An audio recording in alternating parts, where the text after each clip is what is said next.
Hi guys, this is Miss Lisa from the Harney County Library, and this is my very first virtual outreach program. And so what's going to happen is I'm going to read you stories, and then I'm going to talk to you about books that I recommend, books that I'm reading, books that I've read this summer.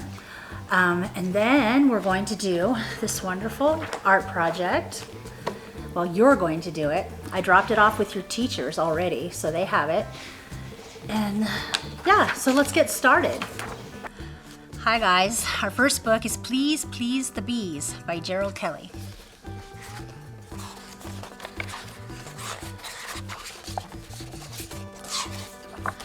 Benedict was a creature of habit. He liked to do the same thing every day.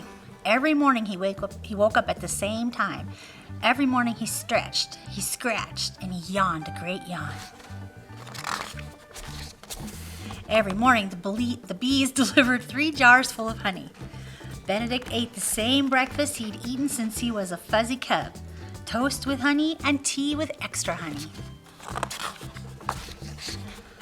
Next came his daily routine: practicing, perfecting his honey cake recipe, knitting, and running errands.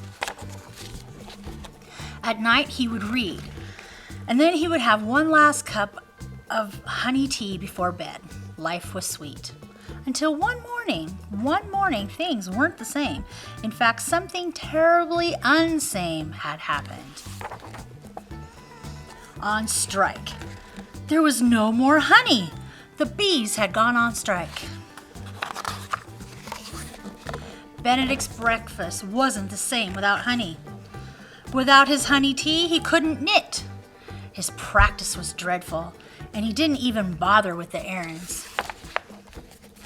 Benedict became deeply discouraged. Just then he heard someone say, "Hey you, in the fur coat." It was a very small bee with a remarkably loud voice.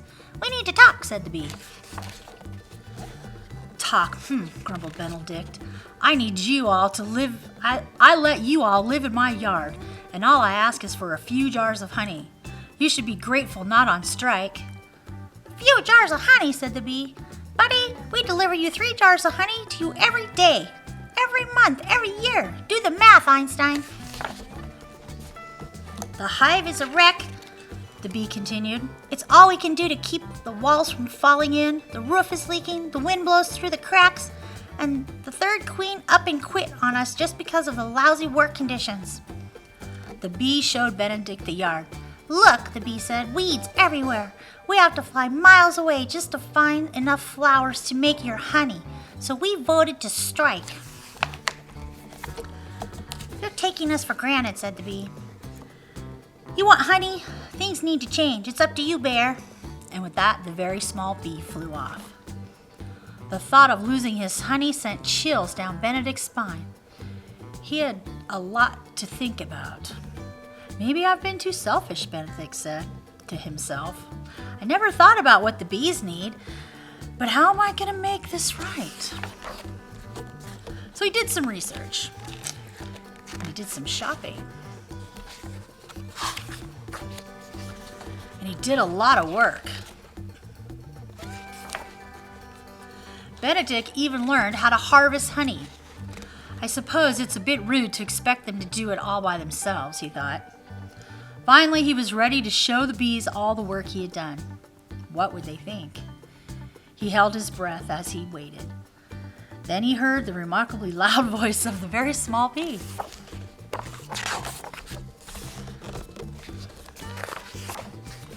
Yeah.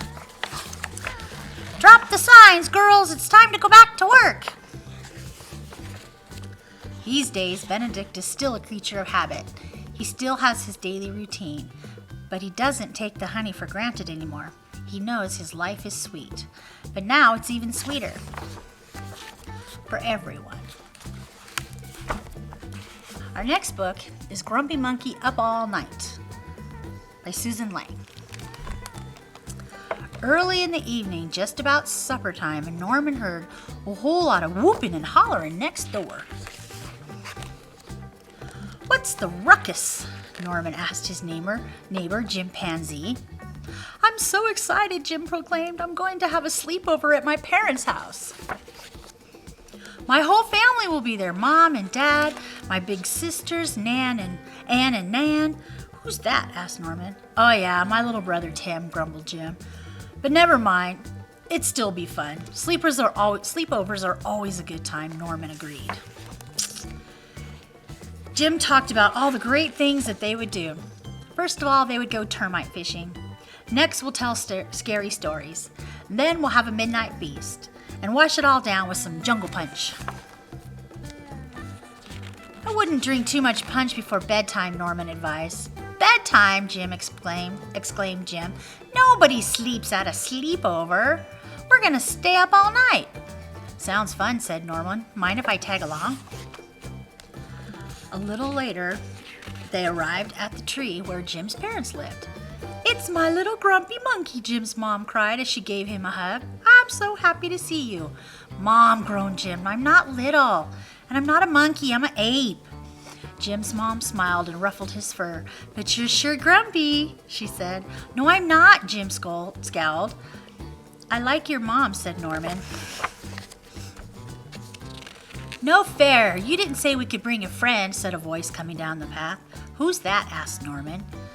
Tim, exclaimed Jim's family. I thought you said he was your little brother, said Norman. I had a growth spurt, said Tim. What should we do first? Asked Jim's mom. Everyone answered at once. Termite fishing, pick fleas off of each other, bob for mangoes. I don't know, said Tim. I know, said Tim. Measure each other to see who's the tallest. Maybe our guest should choose, suggested Jim's dad, turning to Norman. That's a tough decision, said Norman. It all sounds fun. Don't worry, said Anne. There'll be plenty of time to do everything because we're staying up all night, teared Jim and his siblings. I don't know, said Jim's mom. Staying up all night could make for some very grumpy monkeys. And then the games began. Termite fishing, flea picking, bobbing for mangoes, scary stories. It was a dark and stormy night, said Jim. Tim trembling. Your brother's scared, said Jim's mom. Why not tell a happy story instead? Midnight feast. Hey, you have to share that jungle punch, but you didn't share the bananas. Stay up all night. It's really dark, said Tim, looking around. Because it's night, snapped Jim. Are you grumpy? Asked Tim. No, said Jim. Just then, they heard a loud sound. Rah! Thunder, shouted Jim, and his eyes went wide. Oh, no. Now it's dark and stormy. Don't worry, said Jim. It's Norman snoring. He does lots of funny snores. Sometimes it sounds like rah, rah, rah, rah, rah. And sometimes it sounds like Tim laughed. Other times it sounds like wee-haw, wee. Jim and Tim laughed and laughed all night. Shh. As the sun came up, Tim fell asleep. Good idea, little brother, said Jim as he tucked Tim in and laid down. But just as he was about to close his eyes, Good morning, my monkeys, said Jim's mom. Mom, shouted Jim, we're not monkeys, we're apes. I prefer gorilla, but yeah, ape works, said Norman. Oh, Jim, I told you staying up all night would make you grumpy, said Jim's mom, ruffling his fur. But I'm not. You'll always be my grumpy monkey, whispered Jim's mom. So this is the project that goes with these books. It's a honeycomb craft, and what you're going to do is you're going to make your beehive. Your whole class is going to make the beehive. And then you're going to put it together, and you're going to take pictures of your beehive, and you're going to email it to me to here. And then I'm going to put you in to win books for your classroom. And so what will happen is if you win, your teacher will get to pick out $50 worth of books that she wants for your classroom, and the library will buy them for her. So these are some of the books that I've been reading this summer, and some of the books that I think that you should also read. So this first one is The Curse of Einstein's Pencil.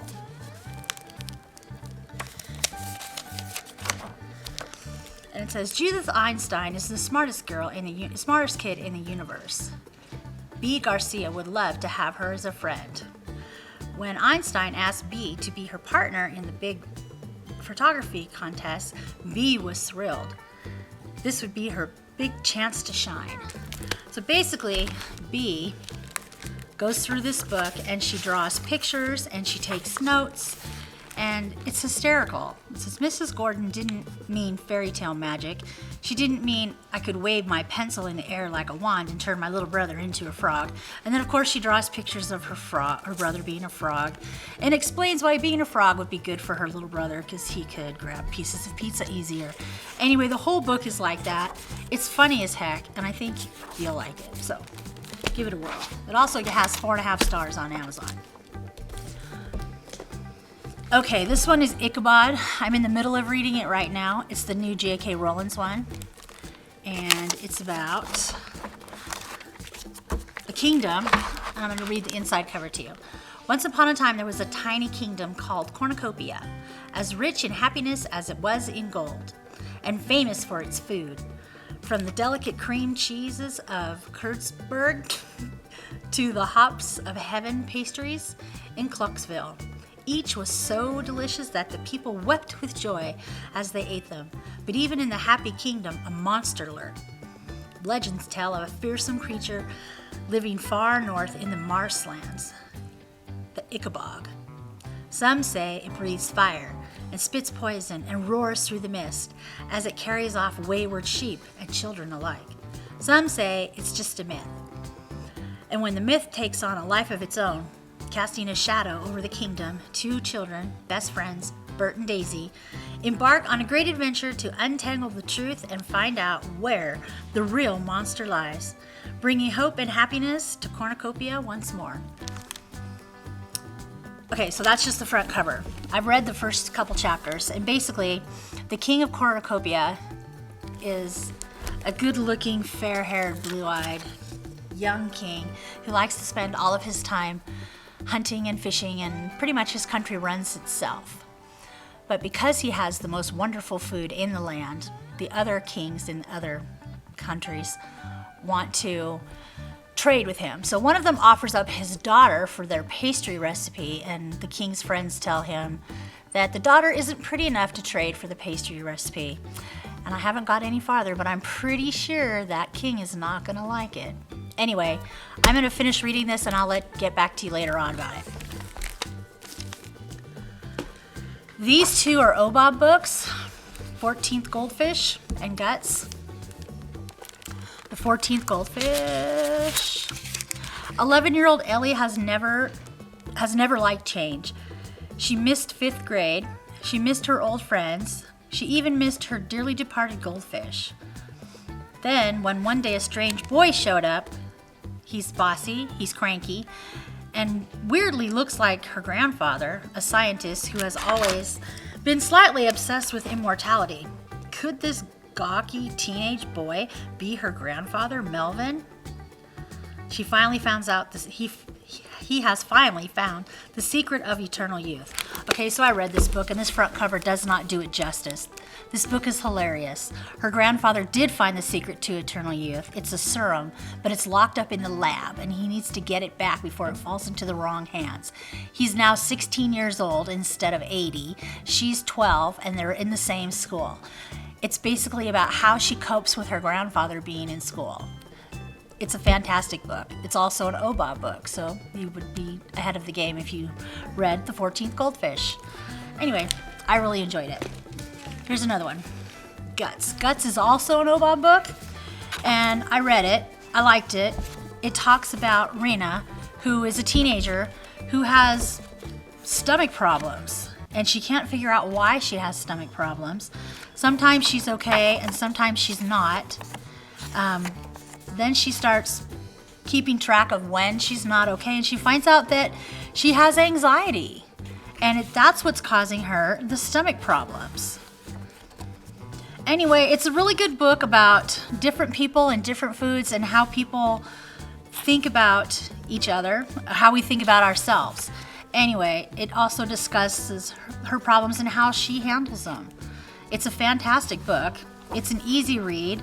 I got through it in a couple hours because it's a, you know, graphic novel. It's also an OBOB book, so there's 2 OBOB books. Anyway, that's all for today. Hope you enjoyed this, and I'll see you guys next month. Bye.